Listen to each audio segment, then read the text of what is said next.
here going over something I've been going over with all of my clients. We're going to talk about the focus game.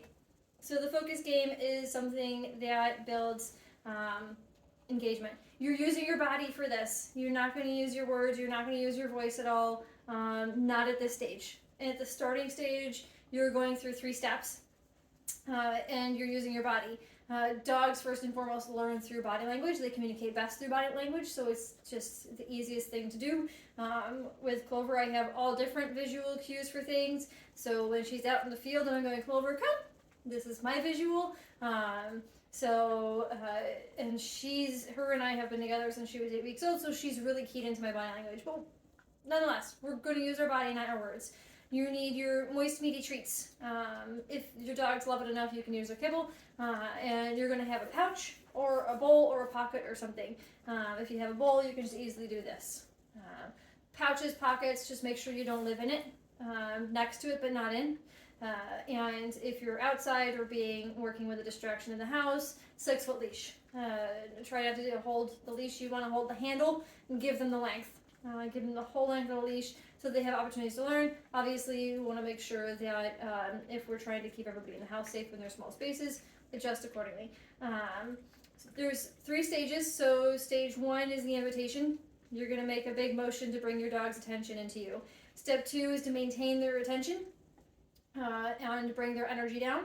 Stage 3 is to see if they are on a good level plane to think cognitively and perform behaviors as requested or required. It's a good thing we're getting rid of this carpet. There's peanut butter. So step 1 and 2, you're going to spend a lot of time in. Step 1 is picture your face at your feet. You're going to take your cookies and you're going to put them right on your nose. If I give you handouts, it's 1 Mississippi, 2 Mississippi, 3 Mississippi, actually that's 4, but you're going to keep putting them down. Now Clover's eating cookies or peanut butter, so she doesn't really see this. That's okay, her ears are in her face. That's not the point. So this is step 1. You're going to put these cookies down. If you make it to 10 cookies and your dog doesn't come over and eat them, that's fine. Pick them all up, put them back in, start all over again. Now Clover just saw me bend over. How's about that? Going all the way to 10 cookies isn't anything more than just an opportunity to learn how long it takes your dog to pay attention.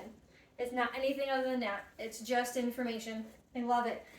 Because you might get to 3 rounds and like 4 cookies, and it takes your dog that long to pay attention to you outside. And that's fine. Maybe later on you're in the same setting and you did a couple different exercises in different settings. Now you can get to 2 rounds in 4 cookies. You keep going at this. If they come over, snarfle them all up and run away, then just keep going. Stay in step 1. If they come over and they're actively eating your pile of cookies, keep putting them down right in their face. Don't wait for them to finish. Just keep putting them down. And again, if they snarfle them up and they walk away, that's the invitation. They just haven't gotten that neon sign saying, hey, this is a funner party than whatever else is going on. So you stay in step 1 until they come over and you pause after a bit and you go, oh, well, they're still here, so maybe I'm going to feed to the mouth.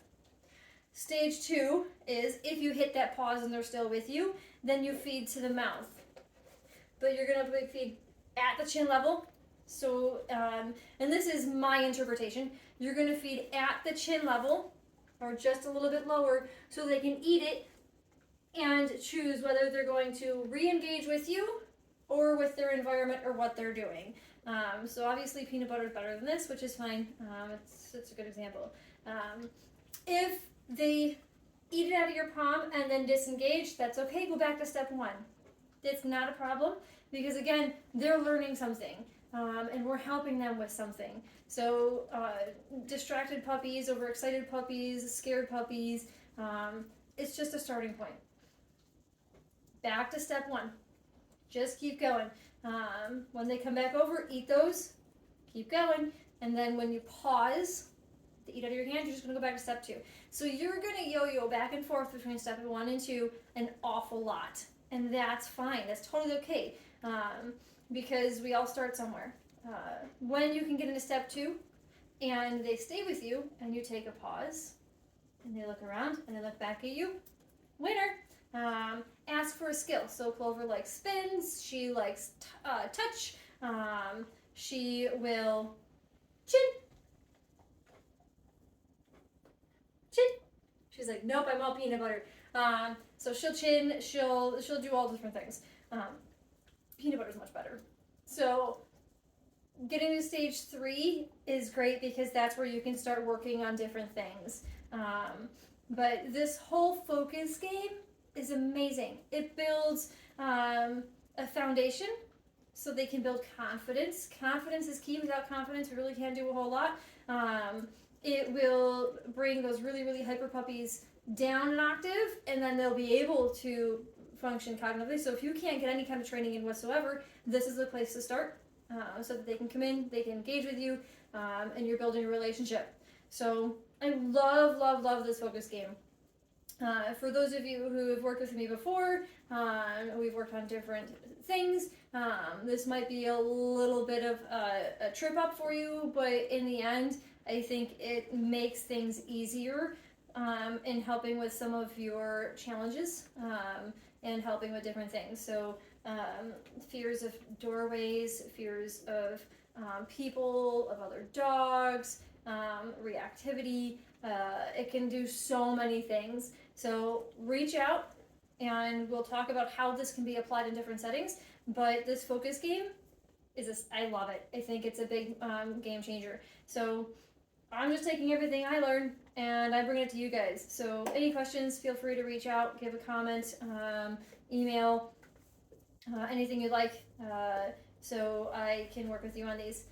Otherwise, have fun, practice this as many times as you can, 10 times minimum, so at least half of them that you can guarantee success. You're going to try this in a boring environment first, like your house, and then you're going to apply different distractions over time, like the front yard, the backyard, on walks, in pet-appropriate stores, around children in the house.